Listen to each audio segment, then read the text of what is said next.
तीन हसत हसत चिमण शेठला म्हणाला, 2 दिवस तहान लागली म्हणून तुझ्या दुकानावर आलो.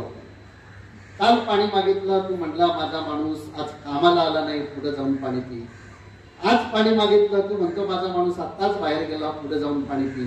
अरे चिमण शेठ, तू कधी माणूस होणार, तू कधी माणूस होणार, अरे तू कधी माणूस होणार. कोंढव्याला आनंदपूर नावाची जी ट्रस्ट आहे, ती ट्रस्ट असेल, पुणे महानगरपालिकेमध्ये ज्या रेटमध्ये आम्ही आरोग्याच्या तपासण्या करतो ती रेट लिस्ट आम्ही काढली. शांती क्लिनिक मधली ज्या तपासण्या करतात ती रेट लिस्ट काढली. आणि या तिन्ही रेट लिस्ट काढल्यानंतर आम्ही ठरवलं की आपण ह्यापेक्षा 1 रुपयाही जास्ती कोणत्याही टेस्टमध्ये घ्यायचा नाही, किंबहुना त्याहीपेक्षा कमी दरामध्ये आपण सर्व प्रकारच्या आरोग्याच्या तपासण्या ह्या करायच्या. आमचा सगळ्यांचा आधारस्तंभ म्हणजे डॉक्टर धेंडेच. मग आम्ही त्यांना टेन्शन द्यायचो. रात्री 2ला फोन, 3ला फोन, एखादा पेशंट सिरियस झालं, ॲम्ब्युलन्स मिळत नसेल आणि कार्यकर्ते आम्हाला फोन करायचे. त्यातनं आम्ही जेवढा प्रयत्न आमच्या जरी व्हायचा तेवढा करायचो, पण जे होत नाही तो प्रश्न त्यावर डॉक्टर एक म्हणजे डॉक्टर धेंडे.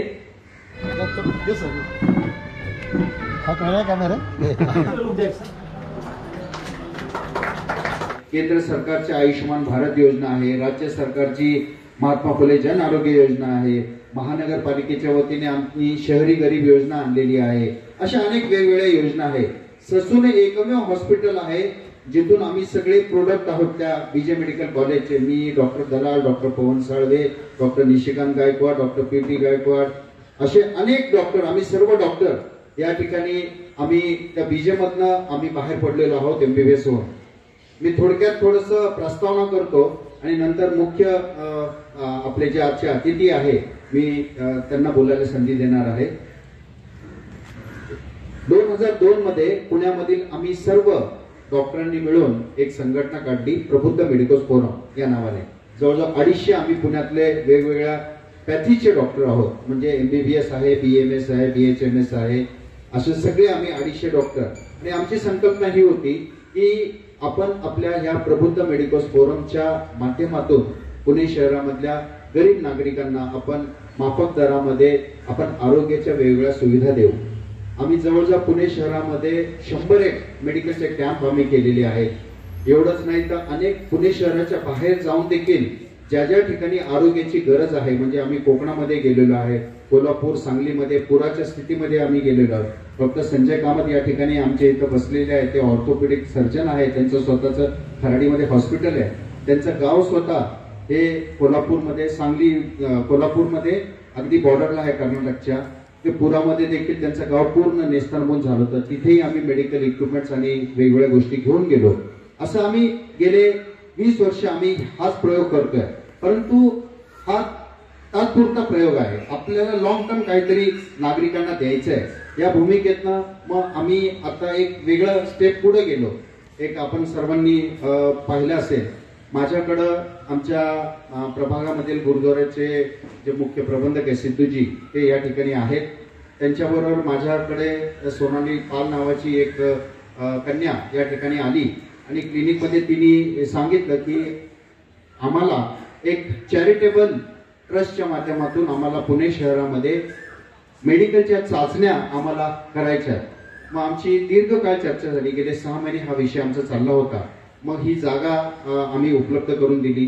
त्यांनी पूर्ण सेटअप या ठिकाणी केला.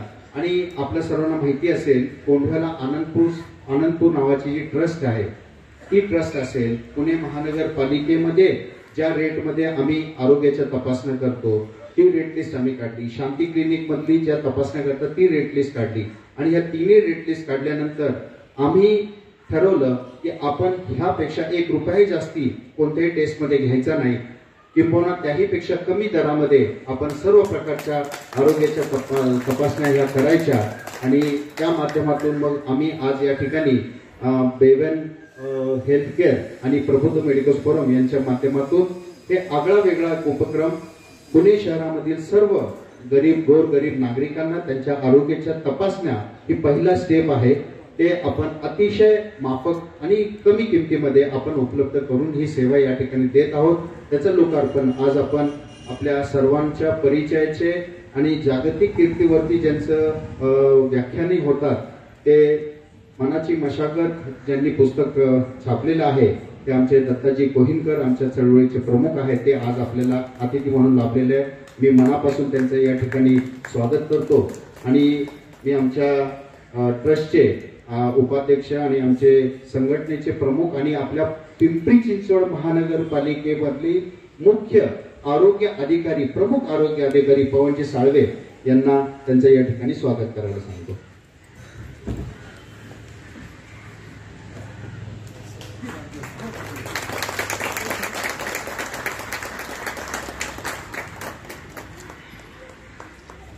आज या कार्यक्रमाला ज्या ठिकाणी ही लॅब आहे त्या ठिकाणी आमचे डॉक्टर पंडित सोनकांबळे हे देखील या ठिकाणी आलेले आहेत.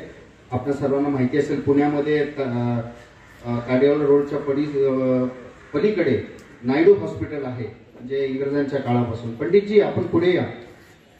तर डॉक्टर पंडित सोनकांबळे हे तिथे प्रमुख आहेत, ते देखील आमच्या संघटनेमधले एक पदाधिकारी आहेत, ते या ठिकाणी आलेले आहेत. या ठिकाणी ही लॅब आहे, ही जी सोसायटी आहे, या कमर्शियल कॉम्प्लेक्सचे अध्यक्ष माझे सहकारी, माझे मित्र सुनीलजी सातरस, जे स्वतः एक सरपंच आहेत, त्यांचे मी मनापासून या ठिकाणी स्वागत करतो. त्याचबरोबर माझ्या पक्षाचे रिपब्लिकन पक्षाचे शहराध्यक्ष शैलेशजी चव्हाण हे या ठिकाणी आलेले आहेत, त्यांचंही मी या ठिकाणी स्वागत करतो.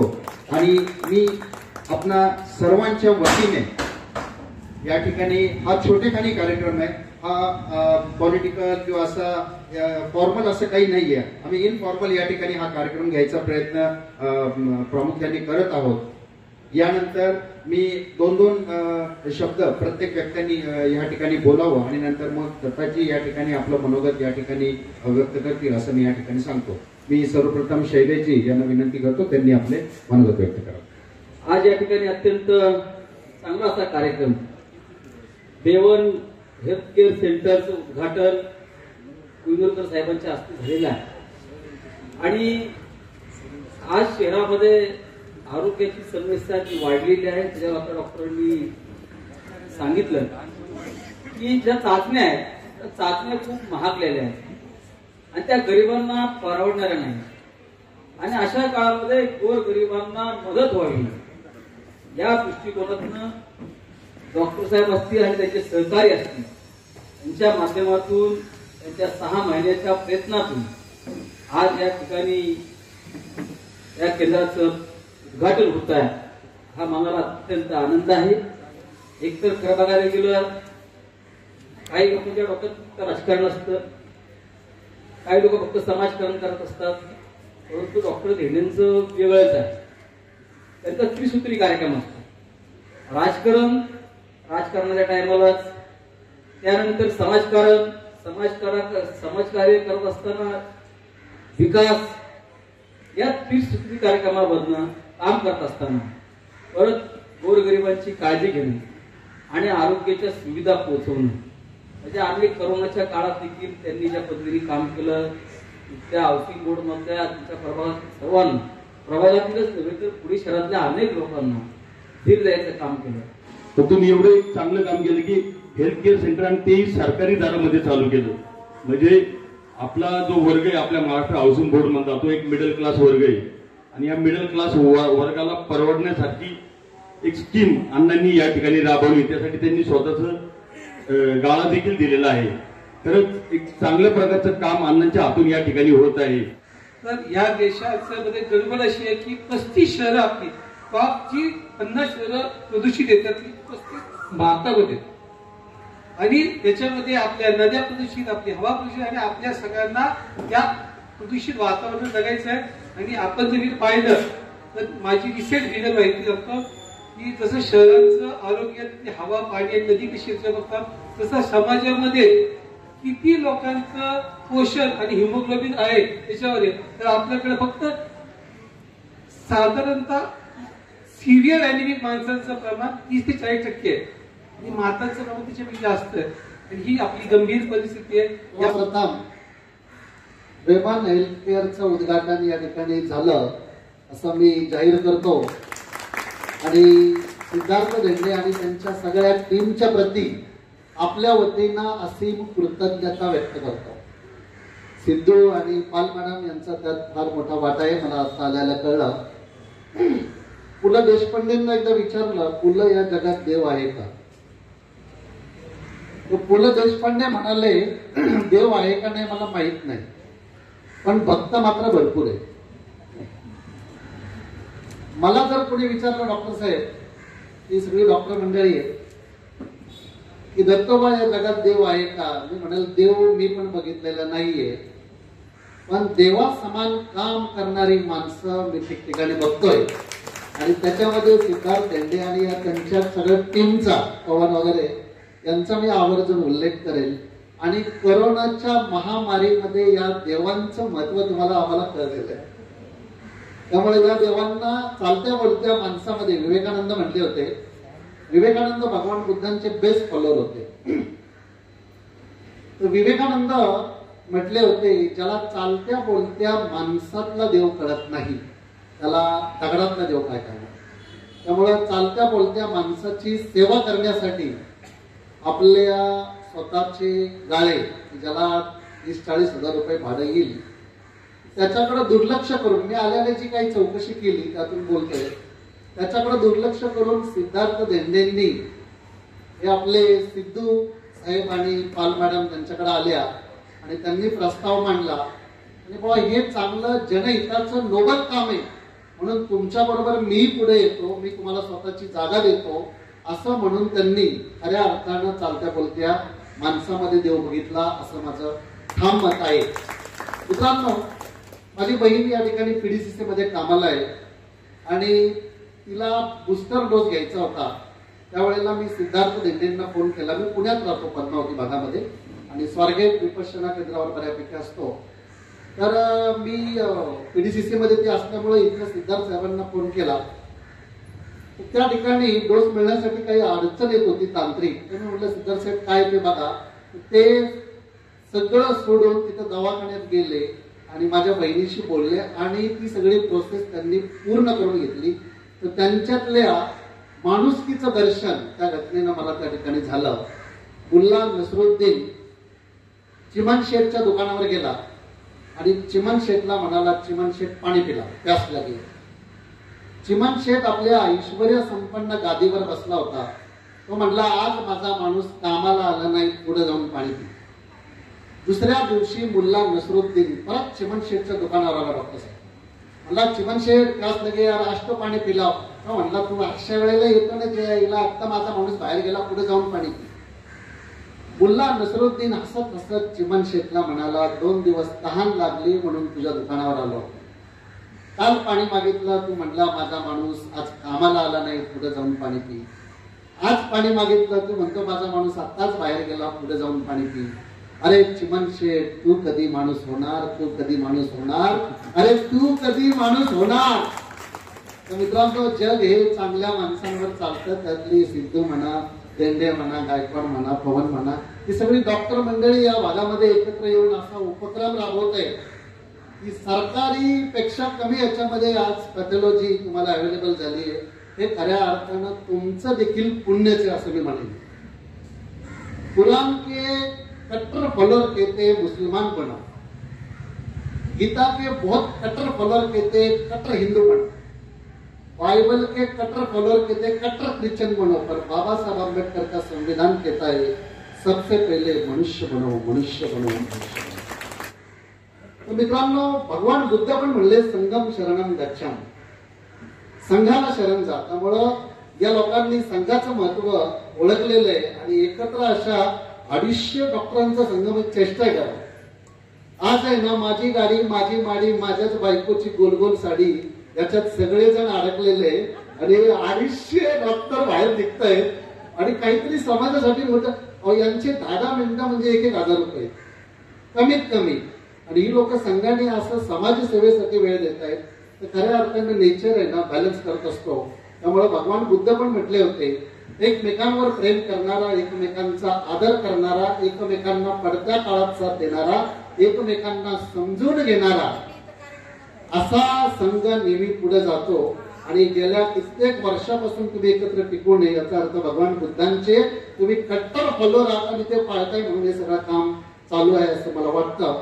संघाबाबत मी अजून एक गोष्ट सांगतो, कारण आपण देखील संघटित होणं महत्वाचं आहे. आपण संघटित झालात आणि गेले 3 टर्म या माणसाला तुम्ही खुर्चीवर बसवताय आणि या ठिकाणी जी काही सुधारणा झाली त्याचं प्रत्यक्ष मी सगळं म्हणजे मी साक्षीदार आहे या गोष्टीचा.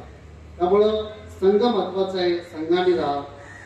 एक फ्रूटवाला होता, फळ विक्रेता, त्याच्या दुकानावर मी गेलो आणि त्याला विचारलं की बाबा द्राक्ष कशी आहे? तो म्हणला 50 रुपये किलो. दर होते. मी म्हणलं आणि सुटी सुटी? तो म्हणला 25 रुपये किलो. म्हणलं काय वेगळी आहेत का? नाही म्हणलं याचीच आहेत म्हणला, पण ती सुटी सुटी झालेली आहे. त्यामुळे जोपर्यंत घड आहे ना तोपर्यंत त्याला किंमत आहे. म्हणून हा जो डॉक्टरांचा 250चा ग्रुप 500 वर न्या सिद्धार्थ साहेब आणि सगळ्या जातीचे, वर्णाचे, संप्रदायाचे सगळी लोक त्याच्यामध्ये आणा आणि नुसतं एवढं भागातच नाही तर पूर्ण महाराष्ट्रभर प्रबुद्ध मेडिको हे जे आहे पॅथॉलॉजी याच्या ठिकठिकाणी शाखा आहे ना स्थापन झाल्या पाहिजे असं माझं मत आहे. आणि आता तुम्ही सुरुवात केलेली आहे, दीपप्रज्वलन केलेलं आहे. निश्चितच नेहमी तुमचं इंटेन्शन काय याच्यावर सगळ्या गोष्टी डिपेंड असतात. विवेकानंद म्हणतात तुम्ही किती निस्वार्थ आहात याच्यावर तुमचं यश अवलंबून आहे. तर मित्रांनो, खऱ्या अर्थानं आता हे जे प्रबुद्ध नाव ठेवलेलं मला खूप आवडलं. कारण भगवान बुद्धांनी एकदा आनंदला विचारलं की आनंद, आजारी भिक्षू जो आहे त्याची तब्येत कशी आहे? त्यावेळेला आनंद भगवान बुद्धांना म्हणाले की भगवान, आजारी भिक्षूची सेवा करण्यासाठी आपले काही भिक्षू पुढे येत नाहीये. त्यावेळेला भगवान बुद्ध स्वतः गेले, त्या आजारी भिक्षूची त्यांनी सेवा शुश्रूषा केली आणि तो बरा होईपर्यंत भगवान बुद्धांनी पर्सनल अटेन्शन त्या भिक्षूला दिलं. आणि भगवान बुद्धांचं एक वचन आहे, जो आजारी माणसाची सेवा करतो तो माझीच सेवा करतो, तो माझीच सेवा करतो. त्यामुळं भगवान बुद्धांचं जे वचन आहे आणि प्रबुद्ध हे नाव आहे याच्यामध्ये फार मोठी ताकद आहे. जीवक त्यावेळेला फार मोठा महावैद्य होता भगवानांच्या काळी. तर जीवक त्यावेळेला ऑपरेशन करायचं होतं. या आता आपल्याकडे सगळ्या मशिनरी वगैरे आल्यात, पण जीवक त्यावेळेला कवटी बिवटी काढायचा, म्हणजे काय ताकद असेल जीवकची. तर जीवक एकदा भगवान बुद्धांकडे गेला. जीवकाने भगवान बुद्धांना म्हटलं की भगवान, मला आता भिक्षू संघात घ्या, मला देखील निर्वाणाच्या मार्गाने जायचं. त्यावेळेला भगवान बुद्धांनी सांगितलं की जीवक, तुझी समाजाला गरज आहे, तुझी लोकांना गरज आहे. तू जर जीवक भिक्षू संघात आला तर तुझ्यावर काही बंधनं येतील आणि तू समाजाची तेवढ्या प्रमाणात सेवा करू शकणार नाही. त्यामुळे मी तुला संघामध्ये घेण्यास मी तयार नाहीये, मी तुला मनाई करतो. आणि जीवकाला सांगितलं की या गोरगरिबांची सेवा हीच तुझी साधनं आहे. आणि साहेब, जीवक ही सेवा करून श्रोतापन्न झाला, म्हणजे कर्मयोगाच्या मार्गाने श्रोतापन्न पद जीवकाने प्राप्त केलं होतं. तर तसा जीवक त्यावेळेला होता. त्याच जीवकाचे हे सगळे वंशज आहेत, हे सगळे वंशज आहेत जीवकाचे, ते आज तेच काम करतायत. निर्वाणाच्या मार्गाने डोळे बंद करून काही जण बसतात, पण काही जण समाजामध्ये येऊन कर्मयोग करून आपली साधना करत असतात. या सगळ्या साधकांना मी मनापासून धन्यवाद देतो. भगवान बुद्धांना एकदा विचारलं, भगवान, आमच्या वाईट वेळेला आमच्या मदतीला कोण येते? आई, वडील, भाऊ, बहीण, मित्र, आप्तेष्ट, नातेवाईक, पत्नी, मुलं यातलं कोण येईल? तर भगवान बुद्ध म्हणले यातलं कोणच नाही येणार.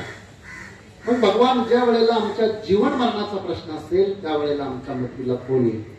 त्यावेळेला भगवान बुद्धांनी सांगितलं, तुम्ही केलेलं पुण्य हेच तुमच्या कामाला येईल, तुम्ही केलेलं पुण्य हेच तुमच्या कामाला येईल. म्हणून मित्रांनो, चांगल्या कर्माचं फळ अर्जित करण्यासाठी, पुण्याचा साठा गोळा करण्यासाठी रोज काहीतरी चांगलं काम करा.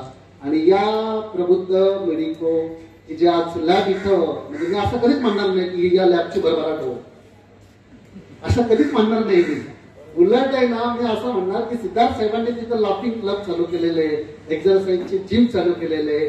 तुम्ही सगळ्यांनी रोज आहे ना सकाळी व्यायाम करा, आपलं शरीर दष्टपुष्ट करा. या ठिकाणी बरेच वयस्कर लोक बसलेली आहेत. काका, एखादा माईचा लाल आयुष्यभर पैसा, पद, प्रतिष्ठा मिळवण्यासाठी नुसता पळत सुटतो. ज्या वेळेला प्रकृती त्याचं रक्त शोषून घेते, त्याच्या कातडीच्या सुटकेच्या पडतात, त्याचं शरीर थांबतं, तो कोपऱ्यात बसतो, त्यावेळेला त्याला लक्षात येतं की घरात कोण विचारत नाही यार आपल्याला. आणि त्यावेळेला त्याला लक्षात येतं की राव, पैसा प्रतिष्ठेत काही दम नाहीये. त्यावेळेला वेळ गेलेली असते. म्हणून रोज व्यायाम करा, आपल्या शरीराची काळजी घ्या. तुम्हाला कुठे जिम पाहिजे असेल, तुम्हाला कुठं साईडला रस्त्यावर कुठं व्यायाम करण्यासाठी आता नवीन नवीन रोड जिम्स काही निघालेले आहेत साधना, तुम्ही सिद्धार्थ साहेबांना सांगा, व्यायाम करा, शरीराची काळजी घ्या. या ठिकाणी घ्यायचंच नाही हे ठरवा. आणि शेवटी काय, शरीर आहे ते जर्जर होतं, व्याधी त्याला येतात, त्यावेळेला तुम्ही आला, सगळी सोंग करता येतात पण पैशाचं सोंग करता येत नाही. त्यामुळं बाहेरच्या हॉस्पिटलला तुम्ही गेला तर सगळी कात्री कापाकापी, उघड बोलतो मी, सगळी कट प्रॅक्टिस आहे. त्यामुळे सिद्धार्थ साहेबांनी खूप चांगल्या पद्धतीनं ते पाऊल उचललेले. सरदारजी साहेबांनी त्याला फार मोठा प्रतिसाद दिला. पाल मॅडम साहेब, परवा भगतसिंग स्मृती पुरस्कार मला मिळाला, ऍडिशनल SP साहेबांच्या हस्ते तुम्ही घेतला आणि यांनी ती प्रस्ताव मांडला, म्हणून भगतसिंगाला मी कोटी कोटी प्रणाम करतो. भगतसिंग ज्या वेळेला फाशीची वेळ होती, यांनी तो प्रस्ताव मांडला म्हणून यांच्यासाठी सांगतो, फाशीची वेळ आली होती, भगतसिंग लेनिनचं चरित्र वाचत बसले होते. भगतसिंगाला जेलर म्हणले क्या पटाव है, ते म्हणले लेनिन पटाव. लेनिन बोले काय, बोलले एक क्रांतिकारक दुसऱ्या क्रांतिकारकाशी बोलतोय साल्या. काय म्हणले, एक क्रांतिकारक दुसऱ्या क्रांतिकारकाशी बोलतोय. आणि फाशीला निघाले ना त्यावेळेला ना असं छाती पुढे होती, भगतसिंग राजगुरु सुखदेव मेरा रंग दे बसंती झोला. आणि कुठेही पाय लटपटत नव्हते, कुठेही भय नव्हता. त्याला देशासाठी ना चाललेले, देशासाठी. भगतसिंग आपल्या आईला म्हणाले होते, माँ मुझे फांसी देते वक्त वहां पे बिल्कुल नहीं आना है माँ, क्योंकि मुझे फांसी देते वक्त अगर तू रोई ना तो लोग बोलेंगे भगतसिंग की माँ रोई. माँ बिल्कुल नहीं आने का माँ. आणि असे भगतसिंगचे वंशज वारसदार सिद्धार्थ साहेबांना भेटले तर खऱ्या अर्थाने नेचर प्लेट्स रोल.